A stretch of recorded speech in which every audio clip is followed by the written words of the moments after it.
Welcome, welcome. Oh, wait a minute. That's not supposed to be in color. Give me 1 second. Go. Perfect. So, somebody, not naming any names or pointing any elbows, definitely forgot to record the intro video section. So just pretend you didn't see anything or the thumbnail. Just pretend it wasn't there. It's okay. We're starting from the beginning. On today's workbench, we have my favorite weapon from the Legend of Zelda series. And if your opinion differs from mine, well great, I don't care. Before we get started, let's do a tiny little bit of housekeeping. This model is made by PunchedGRUNT. It is on Thingiverse. I'll link it in the description below. As for my print settings, this was printed at 0.1 on a 0.2mm nozzle, which made it take longer than normal. With all that said, I've already joined the pieces together, so let's do the paint process. Starting off with the tip, we need to put down a really good adhesion coat. In the past with PLA, I've had some issues with paint sticking to the model, like catastrophic failure levels. But I've been playing around with using some wall primer, like drywall primer, as my original prime coat. And so far it's been doing quite well. The only real glaring issue that I have is I'm using white PLA and the primer's white. He added some black ink, just so you could see it. Let me finish spraying all over the tip. I'm going to go prime the other parts and we will move on to the next part.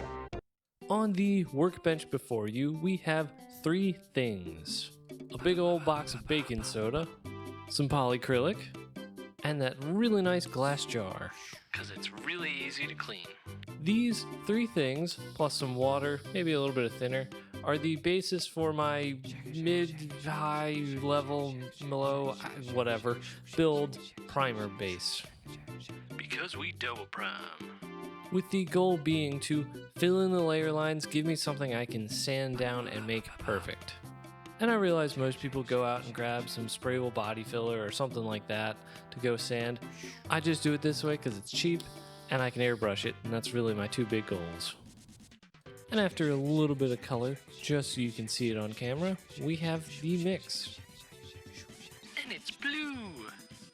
So let's run this through the biggest needle airbrush, which I really can't show you because it looks like... Look at that nice paint cup. Don't worry, he's pretty smart sometimes. But after all is said and done, we get this smoothish, maybe sandpapery layer. This is only about 1 coat and it's already pretty much filled in. I don't have to do anything more except sand it smooth. And paint its bottom hole. While I won't force you to suffer through the sanding process, this is the end result. It's not 100% perfect, but still quite good. After getting the band back together, you see, we're on a mission from God. And thus, everything has been blued up, and I laid 2, well, more like 3 types of clear coat over this thing. Some of which made more orange peel than others. Which means we can do the final true blue. This is a blue color I mixed up from various paints. It's also not good. He didn't write down the instructions. So instead, this is the blue. This is Mission Model's Pearl Deep Blue, and I paid $5.75 for it. Relevant? No, but the sticker says so. So one more quick bluing.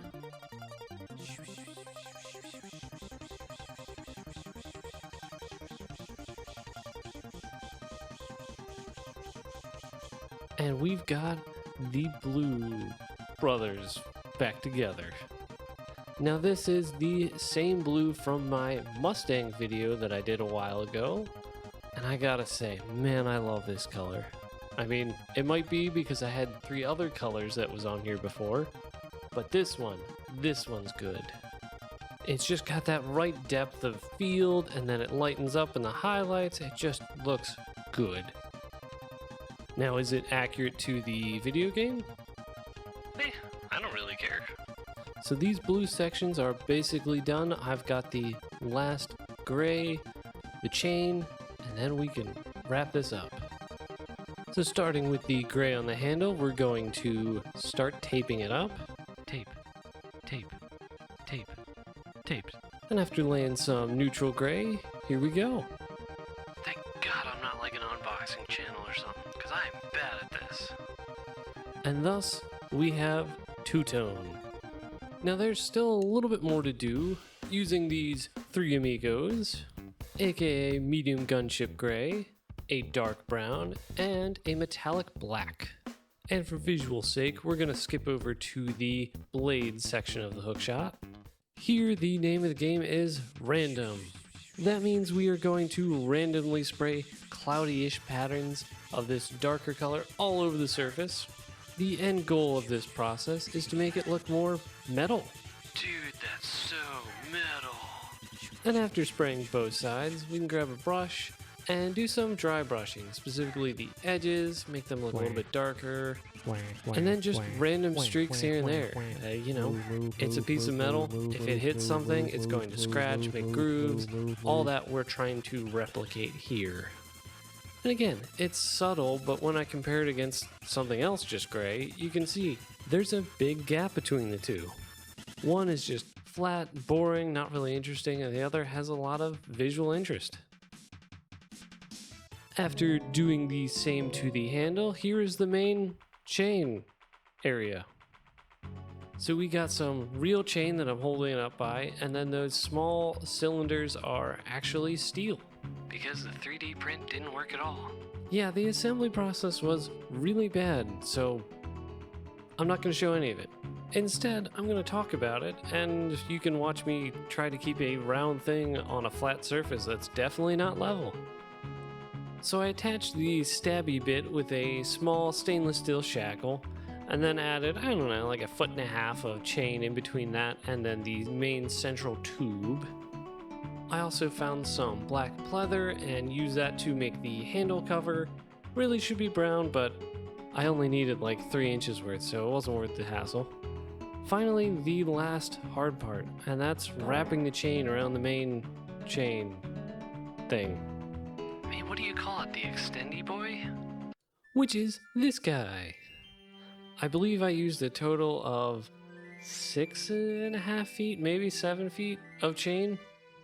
It's probably way more chain than I need, way heavier than I need, and way bigger than what I need, but hey, gives that good real effect. And that, my friends, is the end of this project. It's taken me way longer than I wanted to do this voiceover side. And this was supposed to be the simple project. But all in all, I do believe this project turned out quite well. And rolling everything back to the beginning, here we are, at the end. Thank you for those that have gone through the whole video to this point. I do appreciate it. If you like what you see or got some entertainment or educational value out of this, feel free to give this video a like. And you hear this from every YouTuber, but if you like what you see and want to see more, feel free to subscribe. I've got some other cool videos and stuff that I do. And maybe this whole time you've said, man, that guy's wrong. The hookshot's not the best weapon in the series. Well, leave a comment below and tell me what your favorite one is. I mean, your opinion's wrong anyway, but I might at least, acknowledge there's other opinions. And all in all, have a wonderful rest of your day. Thanks. See ya.